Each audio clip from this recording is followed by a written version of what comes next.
بسم الله الرحمن الرحيم. الحمد لله رب العالمين، والصلاة والسلام على سيد المرسلين محمد وعلى آله وصحبه أجمعين. أما بعد. عزیز طلبہ و طالبات،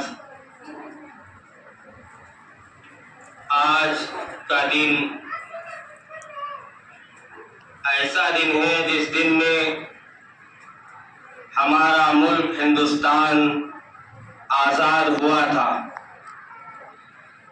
اور اس کی آزادی میں 78واں سال ہے. آج ہم اس کا جشن منا رہے ہیں. حضرت ربیعی ابن عامر کا قول بہت مشہور ہے، تاریخ میں لکھا ہوا ہے کہ جب ایران کے سپہ سالار رستم کے سوال کا جواب دیتے ہوئے ربیعی ابن عامر نے فرمایا تھا: اللہ ابتعثنا لنخرج من شاء من عبادة العباد إلى عبادة الله وحده، ومن ضيق الدنيا إلى سعتها، ومن جور الأديان إلى عدل الإسلام. تو کہا جاتا ہے کہ وطن سے لگاؤ ایک فطری چیز ہے. اسلام اس پر کوئی قدغن نہیں لگاتا ہے، بلکہ اس کا رخ متعین کرتا ہے. اور اسلام وطن پرستی نہیں بلکہ وطن دوستی کی دعوت دیتا ہے. ہمارا ملک ہندوستان جب سے قائم ہے، بہت سے سلاطین، بہت سے حکمراں اور بہت سے بادشاہ آئے، سب نے اپنی اپنی حکومتیں قائم کی. لیکن ایک وقت وہ بھی آیا جس میں وہ حکومتیں اپنا تخت و تاج، مال اور خزانہ سب چھوڑ کر ملک سے چلے گئے.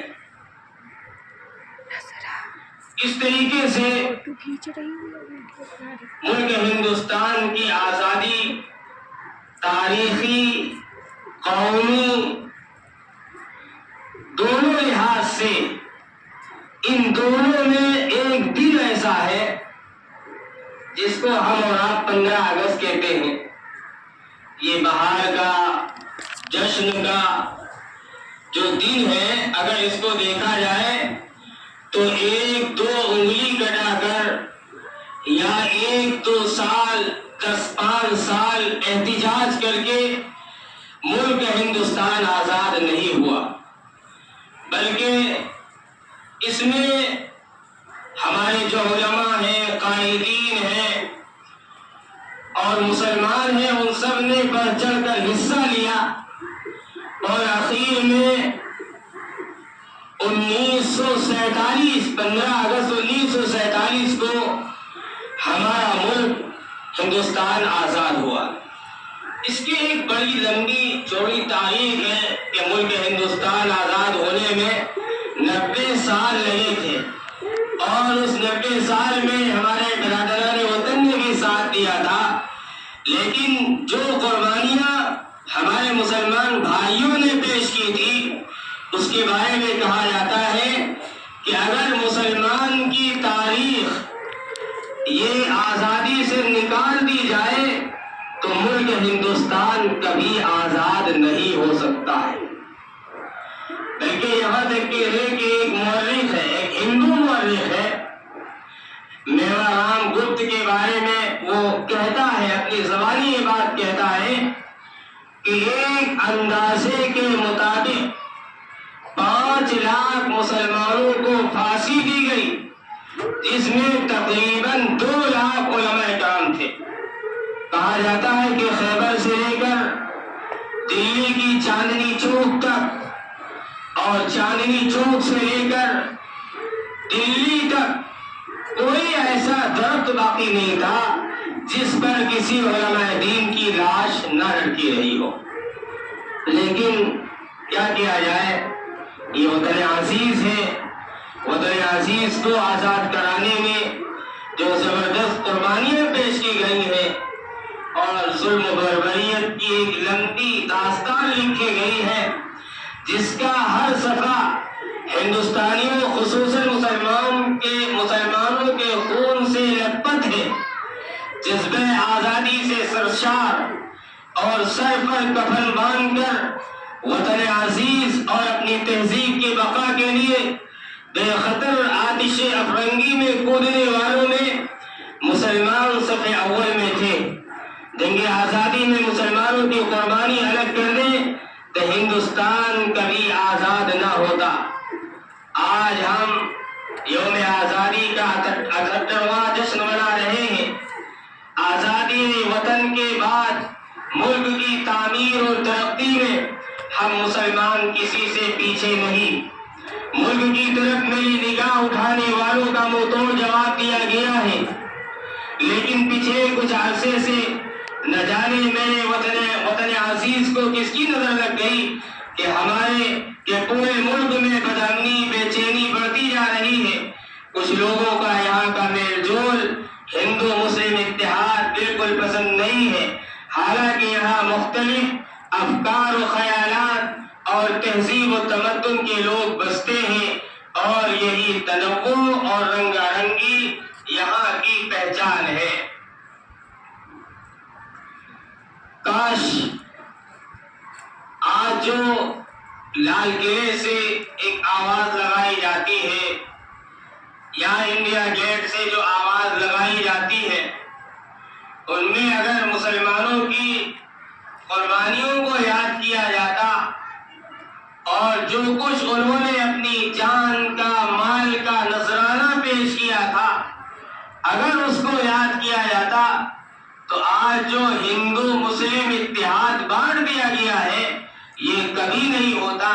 لیکن اس جو جمنا گنگی تہذیب تھی اس تہذیب کو برقرار نہیں رکھا گیا۔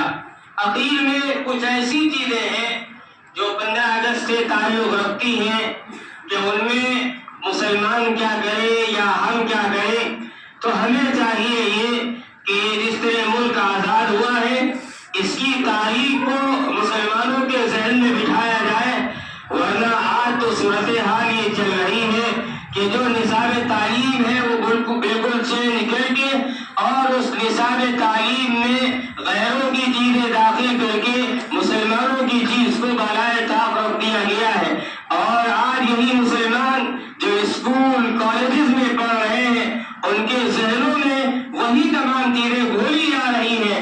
نتیجہ یہ ہوگا کہ ایک وقت ایسا آئے گا کہ مسلمان کو اپنی تاریخ نہیں معلوم ہوگی کہ ہم ملک ہندوستان میں رہ رہے ہیں، ہمارا اس میں کیا حصہ ہے، ہماری حصے داری کیا ہے، کس طرح سے ہمارے بزرگوں نے ہمارے اسلاف نے اس کو آزاد کرایا تھا۔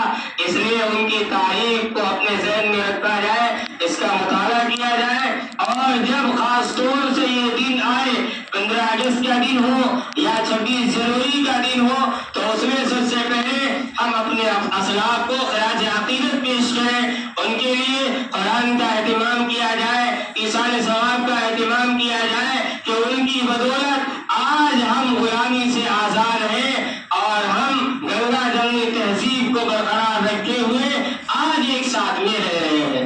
اس لیے مسلمانوں کے ذہن میں بات بٹھائی جائے اور آنے والی نسلوں کو، موجودہ نسلوں کو یہ بتایا جائے کہ اس ملک ہندوستان میں مسلمانوں کا کردار کیا تھا، ان کی جدوجہد کیا تھی، ان کی جافشانی کیا تھی۔ اگر وہ اتنی کوشش نہ کرتے تو ملک ہندوستان آزاد نہیں ہوتا۔ اس لیے اس کی تاریخ کو ہم سب کو دہرانا ہے، اس کو پڑھنا ہے، اور اس میں جو کچھ بھی واقعات ہوئے ہیں ان واقعات کی روشنی میں ہمیں اپنا پروگرام آگے بڑھانا ہے۔ پروگرام میں ایک چیز یاد رکھی جائے کہ اس میں کوئی اس طرح کا ڈرامہ یا کوئی اس طرح کی مضامین کا استعمال نہ کیا جائے جو شرعی اعتبار سے جائز نہ ہو، ناجائز کے درجے میں رکھتی ہو۔ اسی طریقے سے اس پروگرام میں شرکیہ کوئی ایسا عمل نہ ہو جس سے یہ بات کہی جائے کہ ہاں مسلمان بھی شرک